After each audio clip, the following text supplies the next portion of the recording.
हर हर महादेव दोस्तों, आप सुन रहे थे मेरे साथ मनमर्जियाँ भाग 22। लवली फ़ोन कान से लगाए खड़ा था। उसकी आंखों में आंसू थी जब उसे पता चला कि फ़ोन के उस तरफ बिंदिया है। वह बिंदिया से कुछ कहता या उससे कुछ पूछ पाता इससे पहले मिश्रा जी लवली के पास आए और कहा, लवली, हम ये कह रहे थे कि का किस बात कर रहे हो, हम बाद में आएगा। नहीं पिताजी, कहिए ना।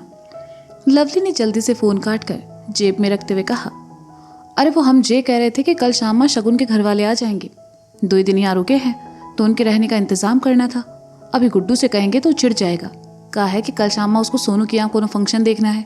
तो बेटवा हम ये कह रहे हैं कि तुम कल शोरूम से जल्दी घर आ जाना, तो सारा बंदोबस्त मिलकर कर लेंगे। मिश्रा जी ने कहा, आप चिंता नहीं कीजिए, हम सब देख लेंगे। बस आप बताइए लोग कितने आ रहे हैं और काका सुविधा चाहिए। लवली ने कहा, कल सुबह गुप्ता जी घर से निकलने से पहले हमको फ़ोन करेंगे, तब हम तुम्हें बता देंगे। मिश्रा जी ने कहा, ठीक है, अभी हम जाएं? लवली ने कहा, हाँ, तुम अपने कमरा में जाकर आराम करो। मिश्रा जी ने लवली की बात थपथपा कर कहा। लवली सीढ़ियों की तरफ बढ़ गया और ऊपर अपने कमरे में चला आया। कमरे में आकर लवली ने एक बार फिर मनोज का नंबर डायल किया। 2-4 रिंग जाने के बाद मनोज ने फ़ोन उठाया तो लवली ने जल्दबाजी में कहा, हेलो बिंदिया, हम लवली बात कर रहे हैं। तुम कहाँ हो और तुम ठीक हो ना बिंदिया? बिंदिया, चुप काहे हो, बोलती काहे नहीं? हमसे नाराज हो का? गुड्डू भैया, हम मनोज बात कर रहे हैं। आपने फ़ोन काट दिया तो बिंदिया यहाँ से चली गई। उसके पिताजी आए थे, डांटते हुए ले गए उसे यहाँ से, मनोज ने कहा।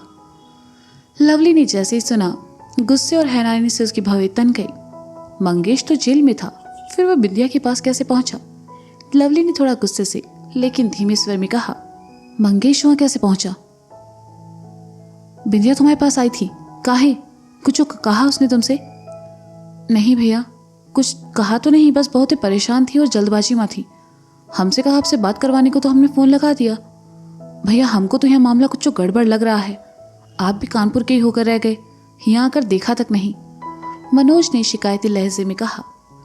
किसी अनहोनी के डर से लवली का दिल धड़कने लगा और उसने कहा, मनोज, हमारी बात सुनो। कल सुबह जाओ बिंदिया के घर और हमको बताओ क्या हुआ है। हो सके तो बिंदिया से हमारी बात भी करवाना। हम जल्दी ही चकिया आने का ट्राई करते हैं। ठीक है भैया, हम सुबह चले जाएंगे, अभी रखते हैं, मनोज ने कहा। ठीक है, लवली ने कहा और फ़ोन काट दिया। उसने फ़ोन साइड में बिस्तर पर रखा और सोच में पड़ गया। पहला ख्याल उसके दिमाग में यही आया कि आखिर मंगेश जेल से बाहर आया कैसे। हालांकि मिश्रा जी ने मंगेश के खिलाफ कोई शिकायत दर्ज नहीं की थी, उसे बस लल्लन और उसके आदमियों के साथ पकड़ा गया था। लवली को अब बिंदिया की और ज़्यादा चिंता होने लगी। वह चकिया जाने के बारे में सोचने लगा और बिस्तर पर लेट गया। गुड्डू शगुन के लिए खाना लेकर आया, लेकिन खाना देखकर ही शगुन को उबकाई आने लगी। उसने नहीं खाया। गुड्डू वहीं बैठकर शगुन से बातें करते हुए खाना खाने लगा।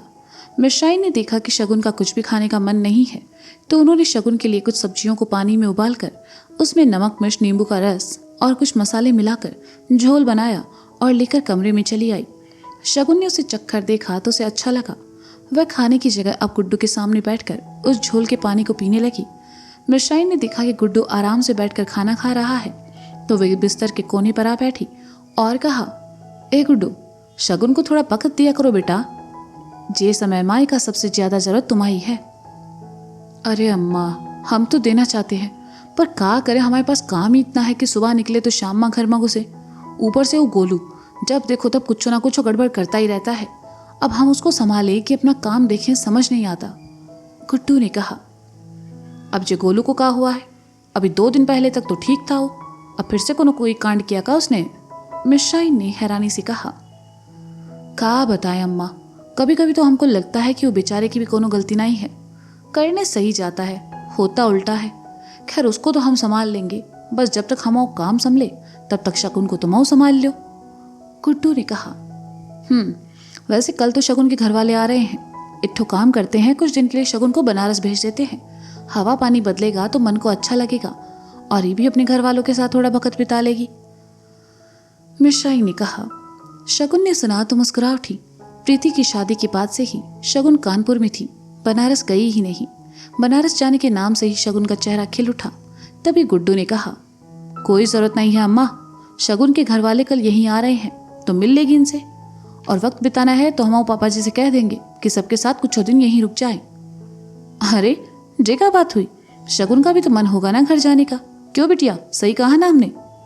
मिश्राइन ने गुड्डू से कहा और फिर शगुन की तरफ देख कर बोली तो शगुन ने हामी में गर्दन हिला दी। मन है ठीक है, लेकिन फिर हम यहाँ अकेले कैसे रहेंगे इनके बिना? गुड्डू ने एकदम से कहा। वह भूल गया कि सामने उसकी पत्नी और माँ दोनों बैठी हैं और उसे अपनी माँ के सामने एकदम से ऐसी बात नहीं बोलनी चाहिए। गुड्डू झेप गया और दूसरी तरफ देखने लगा। वहीं शगुन ने भी अपना ध्यान झोल पर लगा लिया। मिश्राइन उठी और कहा, ओ हम नहीं जानते, अगर शगुन का मन है तो बनारस जाएगी।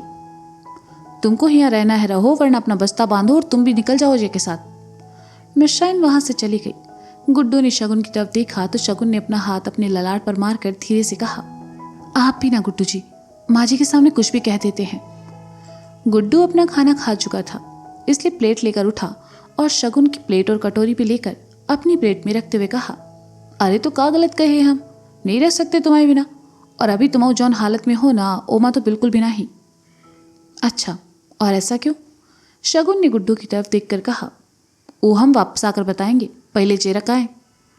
ठीक है, चाहिए, शगुन ने मुस्कुरा कर कहा तो गुड्डू वहां से चला गया। किचन में आया तो देखा कि वेदी सब बर्तन धो चुकी है और मिश्राइन गैस के पास खड़ी होकर तेल गरम कर रही है। जे बर्तन सिंक में रख दो, हम धो दें। तुम जे तेल ले जाकर शगुन को दे दो और कहो अपने पैरों के तलुओं पर घिस ले, जैसे नींद अच्छी आएगी और सर में भारीपन भी नहीं लगेगा। आज तबीयत कुछ ज़्यादा ही खराब है होगी, मिश्राइन ने तेल कटोरी में छानते हुए कहा। गुड्डू ने देखा कि बर्तन मिश्राइन को धोने पड़ेंगे तो खुद ही सिंक के सामने खड़े होकर बर्तन धोने लगा। मिश्राइन ने देखा तो कहा, अरे रहने दो गुड्डुआ, हम कर लेंगे। कोई बात नहीं अम्मा, हम धो देंगे तो कौन सा छोटे हो जाएंगे। लो हुई गवा, गुड्डू ने बर्तन धोकर साइड में रखते हुए कहा। वह मिश्राइन की तरफ आया तो मिश्राइन ने कहा, कल तुम्हारे ससुराल वाले आ रहे हैं, बखत से घर आ जाना। पहुंच जाएंगे, और बताओ, गुड्डू ने तेल की कटोरी लेकर कहा। और अपना थोड़ा ख्याल रखा करो, इतना टेंशन नहीं लिया करो काम को। मिश्राइन ने गुड्डू का गाल छूकर बड़े प्यार से कहा। गुड्डू ने सुना तो मुस्कुरा उठा। मिश्रा जी से भले वह चाहे जितनी डांट खा ले, मिश्राइन का प्यार हर बार उस डांट का असर कम कर देता था। गुड्डू ने मिश्राइन से सोने को कहा और खुद कटोरी लेकर कमरे में चला आया। गुड्डू ने कमरे का दरवाजा बंद किया और तेल की कटोरी लेकर शगुन के पैरों के पास आ बैठा और कहा, जे अम्मा ने तुम्हारे लिए भेजा है, पैरों के तलवों पर लगाने को कहा है, लाओ अपना पैर हमका दो, हम लगा देते हैं।